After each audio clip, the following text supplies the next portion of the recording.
दोस्तों अदाबर्स है। मैं हूं तलत गिल और आज आपकी खिदमत में अपना एक और नया कॉलम लेकर हाजिर हुई हूँ।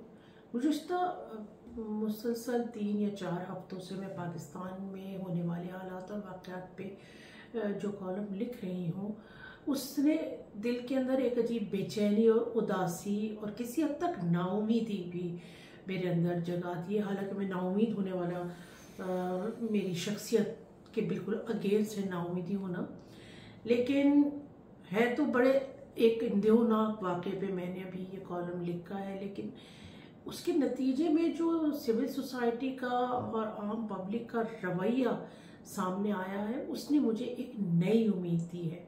मैं बात कर रही हूँ सिंध में होने वाले वाक़े की, जिसमें डॉक्टर शाहनवाज के महिमाना कत्ल के बाद जो रवैया वहाँ के सिंध के अवाम ने दिखाया, वहाँ की सिविल सोसाइटी ने दिखाया, वो काबिल सताइश भी है और उम्मीद की एक किरण भी है कि आखिर हम कब तक ये गलत कवानीन और इसी तरह के गलत इल्ज़ामात और नाइंसाफ़ियाँ बर्दाश्त करते रहेंगे। तो मेरे इस कॉलम का उन्वान है आखिर कब तक। दोस्तों, किसी भी मुमलिकत की बुनियाद अदल पर होती है। अदल के वो उसूल जो मफाद आमा के बजाय हाकिमों के मफाद को मद्देनज़र रख कर बनाए जाए तो वो नहायत नाक़िस और मस्क शुदा होते हैं और मुमलिकत पर इसके बड़े तल्ख और जहरीले असरात मुरतब होते हैं। पाकिस्तान के क़याम के बाद जिन कवानीन को करारदात मकासिद के तहत मुल्क में मंजूर किया गया, फिर बाद में उसको 1973 के आइन का हिस्सा बनाया गया, फिर डिक्टेटर ज़ियाउल हक ने उसमें मज़ीद ऑर्डिनेंस का इजाफा किया जिसने अक़लियतों की जो ज़िंदगी तंग की ही थी, मगर ख़ुद अब उसकी जो अक्सरियत आबादी है जो कि मुसलमानों पर मुश्तमिल है, उसने उनकी ज़िंदगी को भी मुश्किल तरीन बना दिया है। अभी 2 हफ्ते कबल हमने सुना था कि कोयटा में पुलिस के हाथ 2 हद के मजहब के एक मुलजिम को कत्ल के बाद पुलिस के हाथों उस शख्स की हलाकत हुई थी हवालात में। अब उस कत्ल के बाद सिंध में डॉक्टर शाहनवाज का पुलिस के हाथों कत्ल और उसके बाद मुश्तइल हजूम के हाथों डॉक्टर की लाश की बेहुरमती हर तबका फिक्र के लिए एक लम्हाए फिक्रिया है। मज़कूरा डॉक्टर को सोशल मीडिया पर हतक-आमेज़ मवाद लगाने पर एक खतीब मस्जिद की FIR पर गिरफ्तार किया गया था। गिरफ्तारी से कबल डॉक्टर शाहनवाज ने एक वीडियो पैगाम के जरिए इस पोस्ट से लाताल्लुकी का ऐलान भी किया था और कहा था कि मज़कूरा अकाउंट वो कई साल से इस्तेमाल नहीं कर रहे थे। बाद में वो अपने वकील के हमरा पुलिस के सामने पेश हुए और पुलिस ने उनके घर वालों को उनके तहफ़्फ़ुज़ की यकीन दहानी भी करवाई, मगर 2 दिन के बाद उनको एक पुलिस मुकाबले में मार दिया गया। सितम ज़रीफ़ी ये देखिए आपके इस मुकाबले में हिस्सा लेने वाली टीम को मजहबी रहनुमाओं ने फूलों के हार पहनाए और उनको उनके लिए सताइश भरे कलमात भी अदा किए और उसके बाद उन्होंने डॉक्टर शाहनवाज की लाश को किसी कब्रिस्तान में दफनाने नहीं दिया। यहाँ तक कि उनकी आबाई ज़मीन पर भी उनको दफनाने की इजाज़त नहीं दी गई, बल्कि ज़बरदस्ती छीन कर उनकी लाश को आग लगा दी गई।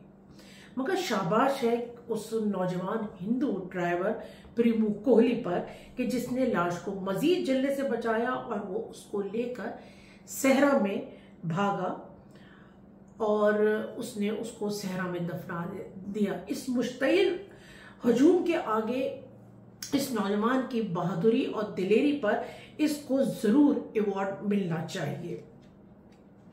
हम पाकिस्तान में अगर हम अक़लियतों के हकूक़ के हवाले से बात करें तो मसीहों के अलावा हिंदुओं के साथ भी सिंध में बहुत ज़्यादतियाँ होती रही हैं, लेकिन आप उस शख्स को दाद दें प्रेमू कोहली को कि उसने इन सारी ज़्यादतियों के बावजूद किस तरीके से एक मुसलमान की लाश को जलने से बचाया। हालांकि हिंदुओं में तो ये बड़ा मोतबर समझा जाता है, अगर किसी की जैसे उनके तो जो उनका कस्टम है या उनका जो तरीक़ाकार है, वो उनके जो रस्म रिवाज है उसमें लाशों को जलाया जाता है। लेकिन क्योंकि वो मुसलमानों को देखता है कि मुसलमानों में इस तरह से लाश को नहीं जलाया जाता, तो उसने अपनी जान पे खेल कर उस लाश को बचाया। तो प्रीमो कोली जो है वो बहुत दाद का मुस्तहिक है। बहरहाल पाकिस्तान के मौजूदा मंजरनामे में इंसानी हकूक की सूरत हाल इंतहा से ज़्यादा बदतर होती नजर आ रही है। समाजी और मजहबी अदम बर्दाश्त और इंतहा पसंदी ने मजीद जोर पकड़ लिया है, जिसके नतीजे में हजूम तशद्दुद, नाइंसाफी और मावराए अदालत कत्ल तसलसल से होते नजर आ रहे हैं। 2 हफ्ते कबल, जैसे मैंने भी पहले भी अर्ज किया, कोयटा में एक ऐसे ही वाक़े में तौहीन मजहब के एक मुस्लिम को पुलिस कांस्टेबल ने हवालात में कत्ल कर दिया।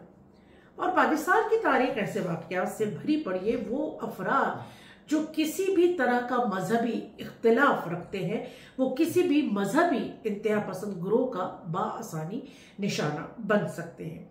इस वक्त इंतहा पसंदी हमारे माशरे में पूरी तरह रच बस चुकी है।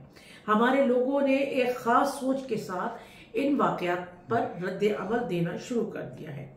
मजहबी कार्ड सियासत का एक अहम जुज बन गया है। वैसे तो पाकिस्तान बनने के बाद से ही ये यहाँ की सियासत का हिस्सा था, लेकिन अब जो ये मजहबी कार्ड को जिस तरीके से इस्तेमाल किया जा रहा है, जिससे माशरे और सियासत में एक खास मजहबी तबका पैदा हो गया है। ये तबका 100% खुद को दुरुस्त समझता है। वैसे तो पाकिस्तान बनने के बाद से ही 1952 में इस्लाम को खतरा है कि नारे लगने शुरू हो गए थे, और फिर सन 1953 में अहमदियों के खिलाफ बाकायदा तहरीक चली और उनके खिलाफ पुरतशद्दुद खूनी वाक़यात पेश आए। इस दौरान यह प्रोपेगेंडा भी किया जाता रहा कि पाकिस्तान मजहब के नाम पर कायम हुआ था, इसलिए पाकिस्तान को एक मजहबी रियासत होना चाहिए। हालांकि तहरीक पाकिस्तान के दौरान कायद आज़म मोहम्मद अली जिन्ना अपने बयानात में पाकिस्तान को एक सेकुलर रियासत बनाने की खुशखबरी देते रहे थे। इसी मजहबी प्रोपेगेंडे की वजह से अक़लियती तबके ने खुद को हमेशा पाकिस्तानी माशरे में अलग, तन्हा और गैर महसूस किया। अक़लियतों के साथ होने वाले लातादाद जालिमाना वाक़यात इस बात का खुला सबूत है। ना उनके वजूद को पहले तस्लीम किया जाता था, और अब तो सूरत हाल अबतर हो चुकी है। मसीही, हिंदू से लेकर शिया, हजारा बिरादरी और अहमदी बिरादरी सब इस मजहबी इंतहा पसंदी का शिकार है। ज़िया-उल हक़ के जालिमाना दौर में बनने वाले मजहबी क़वानीन इंसानी हकूक़ के ताबूत में आखिरी कील साबित हुए हैं। ज़िया ने देवबंदी मकतबा फ़िक्र की सरपरस्ती की, जिसकी वजह से दीगर मसाले खुसूसन शिया बिरादरी के अंदर खौफ और अंदेशे पैदा हुए। साथ साथ दूसरे मकतबा फ़िक्र और ख़ासतौर पर सुन्नी जो मकतबा फ़िक्र थे, वो भी तशवीश का शिकार हुए। तौहीन मजहब के लातादाद झूठे केसेस एक दूसरे के खिलाफ उस जमाने में बनाए गए। ज़िया के दौर में ही शिया सुन्नी फ़िरक़ावारियत को फ़रोग़ मिला, और वो एक खूनी दौर भी साबित हुआ था। दोस्तों, रियासत को वही चेहरा, वही फर्द और वही हजूम पसंद होता है जो उसका पसंदीदा हो, और उसने इस कार्ड को बड़ी खूबी से इस्तेमाल किया, जिसकी वजह से पाकिस्तान में ना तो कभी मसावात कायम हुई, ना इंसाफ की बालादस्ती हुई, बल्कि महज लिसानी, मजहबी, मसलकी और इलाकाई ग्रोह का ये जो है पाकिस्तान जो है मजमुआ बनकर रह गया, क्योंकि रियासत ने इन ग्रोहों को अपनी ज़रूरत के तहत शनाख्त देती और छीनती रही। रियासत के इसी वतीरे की वजह से फर्द और हुजूम को फैसलों और इख्तियारात को अपने हाथ में लेने या उसको दूसरों को उकसाने का सबब बना। असल सवाल ये है कि आम आदमी कब कानून को अपने हाथ में लेता है? जब उसका कानून या निज़ाम अदल पे से यकीन उठ जाए। लोगों के दिमाग में ये बात बैठ गई है कि हमारे निज़ाम इंसाफ में इतने सकम है कि जिसकी वजह से मुजरिम को बचा लिया जाता है। दूसरी तरफ जब मावराए अदालत कत्ल होने लगे, कानून के मुहाफिज ही आप पर बंदूक तान ले, तो आप इंसाफ के लिए कहाँ जाएंगे? ये एक शदीद लम्हे फिक्रिया है, रियासत के लिए ख़ास तौर पे शदीद लम्हे फिक्रिया है।